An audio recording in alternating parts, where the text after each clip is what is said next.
స్వాతంత్ర దినోత్సవ వేడుకలను అత్యంత ఘనంగా నిర్వహించినందుకు సంఘం సభ్యులందరికీ కూడా నేను 79వ స్వాతంత్ర దినోత్సవ శుభాకాంక్షలు తెలియజేస్తున్నాను. సుమారు 200 సంవత్సరాలు దీర్ఘకాలం పాటు పోరాటం చేసి అసూలు బాసిన స్వాతంత్ర పోరాట యుద్ధులకు అదే మాదిరిగా ఎన్నో గెరిల్లా పోరాటాలు చేసి ఒకరేమో సామరస్యంగా చేస్తే ఇంకొందరు పోరాటం చేసి మరణించిన యోధులు ఉన్నారు. అదే మాదిరిగా మన స్వాతంత్రం వచ్చినప్పటి నుండి కూడా పొరుగు దేశాల రాష్ట్రాల నుండి తిరుగుబాటు చేస్తూ మన దేశ భూభాగాన్ని ఆక్రమించుకోవాలని ప్రయత్నం చేస్తున్నటువంటి దేశాలకు బుద్ధి చెప్పే క్రమంలో మన వీర సైనికులు వీర జవాన్లు ఎందరో మరణించడం జరిగింది. వారందరినీ కూడా ఈరోజు మనము స్మరించుకోవడం మన ధర్మం, మన ఆచారం. వారి కుటుంబాలకు వారి ఆత్మలకు శాంతి చేకూరాలని ఈ సందర్భంగా ప్రార్థిస్తూ వారందరికీ మరొకసారి నివాళులర్పిస్తూ మరి స్ఫూర్తి వెల్ఫేర్ అసోసియేషన్ ఏర్పాటు చేసినటువంటి ఈ పండుగకు అంటే ఇది ఒక జాతీయ పండుగ. మన 26 జనవరి కానీ 15 ఆగస్టు కానీ కుల మతాలకు అతీతంగా అందరూ మన జెండకు మన భారత మాతకు మన పుట్టిన భూమికి ఈనాడు శ్రద్ధాంజలి ఘటించాలి, నివాళులు అర్పించాలి. మన నాయకులందరినీ ప్రేమించాల్సిన రోజు. మరి ఈనాడు మన పెద్దలు గౌరవ రాజశేఖర రెడ్డి గారి చేతుల మీదుగా ఇక్కడ జాతీయ పతాకాన్ని ఆవిష్కరింపజేయడం జరిగింది. ఈ కార్యక్రమానికి చేసినటువంటి ప్రతి ఒక్కరికి పేరు పేరున 79వ స్వాతంత్ర దినోత్సవ శుభాకాంక్షలు తెలియజేస్తున్నాను.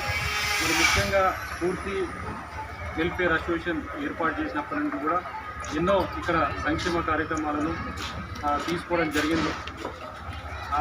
ఏదైనా ఇంటి సమస్య ఉన్నా లేదా మన బస్తీ సమస్య ఉన్నా ఎలాంటి సమస్య ఉన్నా స్ఫూర్తి అసోసియేషన్ నాయకులు స్పందించడం చాలా మంచిగా వెంటనే అంటే చాలా స్పీడ్గా స్పందించడం జరుగుతుంది. వారు అదే స్ఫూర్తిని కొనసాగించాలి, కొత్త వారికి కూడా అవకాశాలు కల్పించాలి. మరి ముఖ్యంగా ఈరోజు ఒక విషయాన్ని వారు ప్రజల దృష్టి తీసుకురావడం జరిగింది.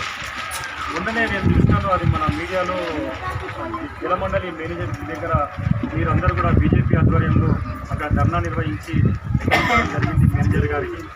మరి నిజంగా ఇది దారుణమైన విషయం. మొన్న ప్రెషర్ కూడా రావడం లేదు. వాటర్ ప్రెషర్ కూడా మరి బిల్లు గంటలను తగ్గిస్తున్నా దేనికి తగ్గిస్తున్నా అర్థమవుతుంది. వచ్చే గంటల ఆ ప్రెషరే వస్తలేదు, నీళ్ళే సరిపోతలేవు. లైన్ ఏంటంటే ఫోన్ చేస్తే వాళ్ళు ఏమంటారు, మీ లైన్లో ఎవరు కూడా కడతలేరు కాబట్టి దీన్ని క్లీన్ చేయమంటారు. ఒకవైపేమో ఈ ఎలక్ట్ అయిన ఎమ్మెల్యే గారు కట్టొద్దు అంటున్నారు, ఈ జలమండలిలో ఏమో మీరు కట్టని, మీకు మేము ఏ విషయం మీద స్పందించమని వాళ్ళు కూడా సామాన్యమైన ప్రజలు ఎంతో మరి పేదవాళ్ళు నివసించే బస్తీ మరి వాళ్ళపైన ఈ మాదిరిగా ప్రభుత్వము ఇష్టం వచ్చినట్టు ఒకరు కట్టొద్దని ఒకరు కట్టాలని చెప్పేసి ఇవన్నీ చేస్తే అది కరెక్ట్ అయిన విషయం కాదు.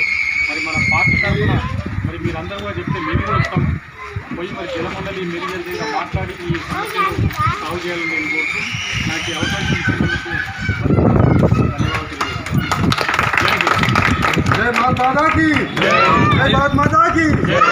అదేవిధంగా మన బీజేపీ